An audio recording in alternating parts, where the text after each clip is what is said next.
Indonesia kembali gagal menunjukkan performa gemilang di ajang internasional.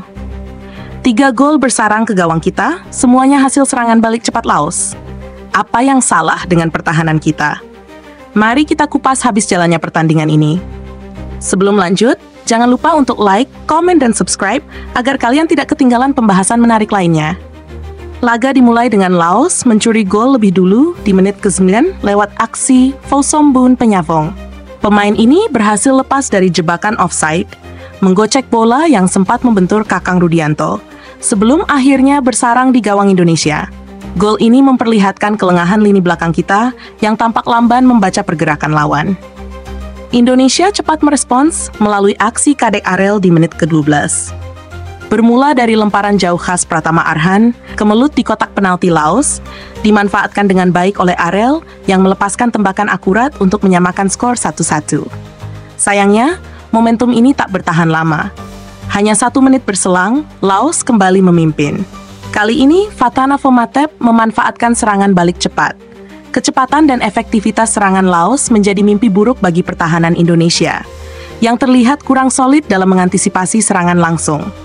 Namun sang kapten, Muhammad Ferrari, menjadi penyelamat di babak pertama.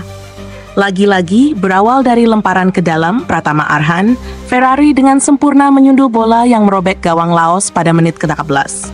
Skor 2-2 bertahan hingga turun minum, meski kedua tim terus berusaha menciptakan peluang. Memasuki babak kedua, Indonesia tampak lebih hati-hati, namun situasi berubah drastis di menit ke-68. Marcelino Ferdinand diusir wasit setelah menerima kartu kuning kedua akibat tekel keras terhadap Fatana Fomatep. Bermain dengan 10 orang, Indonesia justru tampil agresif. Gol ketiga Indonesia lahir di menit ke-73, sekali lagi lewat Muhammad Ferrari. Memanfaatkan sepak pojok, Ferrari mencetak brace dengan sundulan yang tak mampu dihalau kiper Laos. Keunggulan 3-2 sempat memberikan harapan, namun hanya bertahan beberapa menit. Laos kembali menunjukkan tajinya melalui Peter Van Tavong di menit ke-77. Pemain pengganti ini sukses memanfaatkan umpan tarik di depan gawang Indonesia, memaksa skor kembali imbang 3-3. Serangan balik cepat Laos benar-benar menjadi momok yang tak mampu diatasi lini belakang Indonesia. Meski Indonesia berhasil mempertahankan hasil imbang hingga akhir laga, permainan ini memberikan banyak pelajaran. 3 gol Indonesia semua berawal dari skema bola mati dan lemparan ke dalam Pratama Arhan, menandakan kurangnya kreativitas dari permainan terbuka.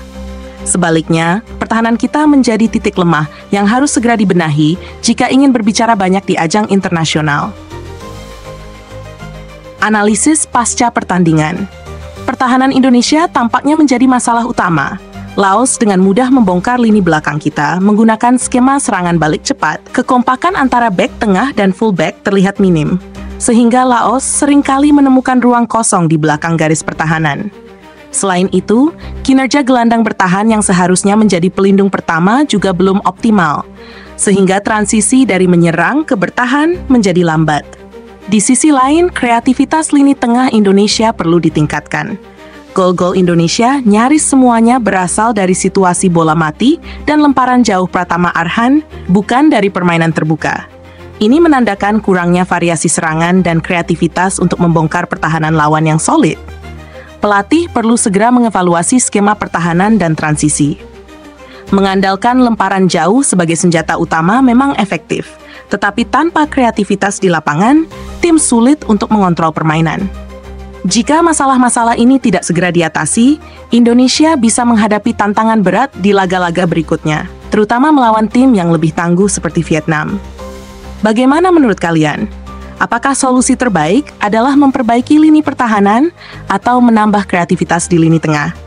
Tulis pendapat kalian di kolom komentar.